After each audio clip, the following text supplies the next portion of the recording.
देखिए, मैं इतना ही कहना चाहूंगा कि इसकी समीक्षा हम लोग करेंगे और समीक्षा करके निश्चित तौर से देखेंगे कि क्या कमियां रह गई। पर जो सरकार ये चल रही है, इन्होंने पूरी तरीके से बेईमानी किया है, चोरी किया। 65 लाख तो पहले एसआईआर में नाम काट दिए गए और 10-10 हजार रुपए महिलाओं के अकाउंट में पैसा देकर सबको वोट खरीदने का काम किया है सरकार ने।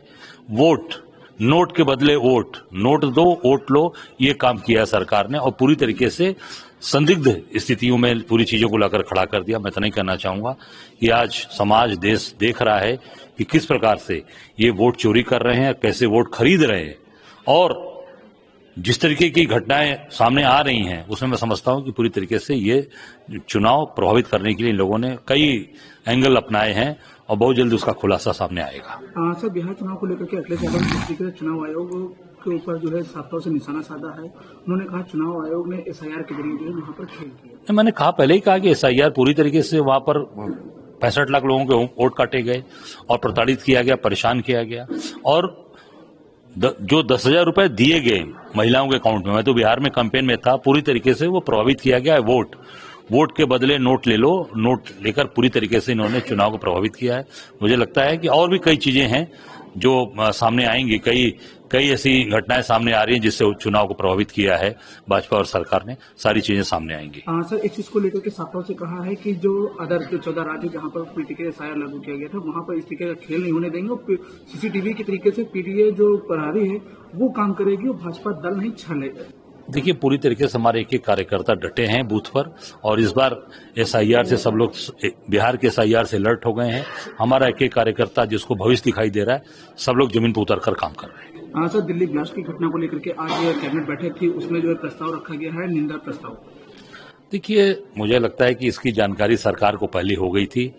जब आरडीएक्स घटना के 4 दिन पहले मिलता है, हथियार मिलते हैं, सरकार हाथ पे हाथ रखकर बैठी थी, क्यों नहीं उसकी गहराई में गई, क्यों नहीं काम किया। मुझे लगता है कि सारी चीजें पूरी तरीके से सरकार हाथ पर बैठे रहने की वजह से, और जिस गाड़ी में आरडीएक्स जिससे ब्लास्ट हुआ है वो 10 घंटे पूरे दिल्ली में चक्रमण कर रही थी। क्या कर रही थी सरकार, कहां थी खुफिया एजेंसी? ये पूरी तरीके से ध्वस्त हो चुकी है। मैं कल गया श्रावस्ती में, दिनेश मिश्रा जो उस बम ब्लास्ट में शहीद हुआ तो उस परिवार से मिला, कोई सरकार ने सहयोग नहीं दिया।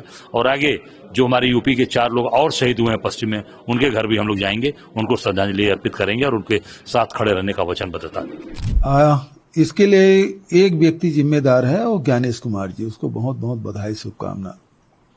65 लाख वोट काटे, 16 लाख आवेदन आया और 21 लाख नाम जोड़ दिए, तो ये करिश्मा ज्ञानेश कुमार जी किए हैं। तो इसलिए पूरा श्रेय ज्ञानेश कुमार जी को जाता है, उनको बधाई और शुभकामनाएं।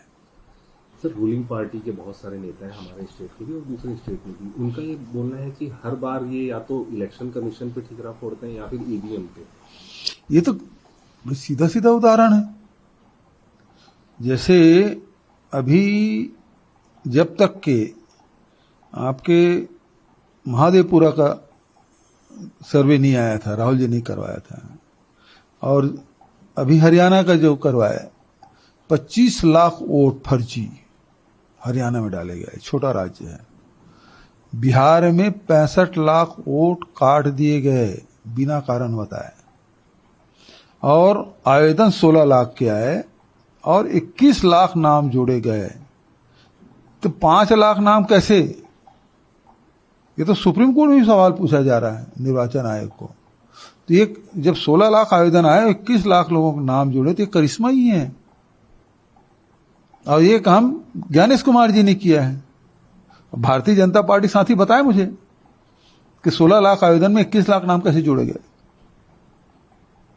कैसे संभव है।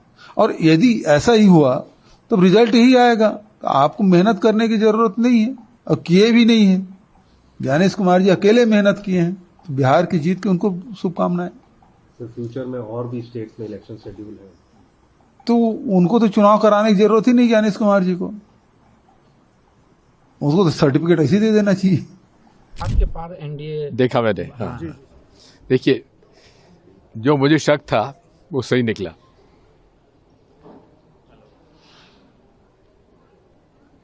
ये पूरा का पूरा खेल मतलब मैनिपुलेटेड वोटर लिस्ट और मैनिपुलेटेड ईवीएम का है। बीजेपी ये कह रही है कि जंगल राज को नकार दिया है, ये राहुल गांधी को नकार दिया जंगल राज तो खत्म हो गया था 205 में, उसके बाद कहाँ है? वो कह रहे हैं कि मेन चुनाव के बीच में राहुल गांधी पचमढ़ी जा रहे थे, जंगल सफारी कर रहे थे, तो अब हार गए हैं, तो बोल रहे हैं कि अब ये सब सब बेकार, मतलब ईवीएम पे और एसआईआर पे ये सब बेकार।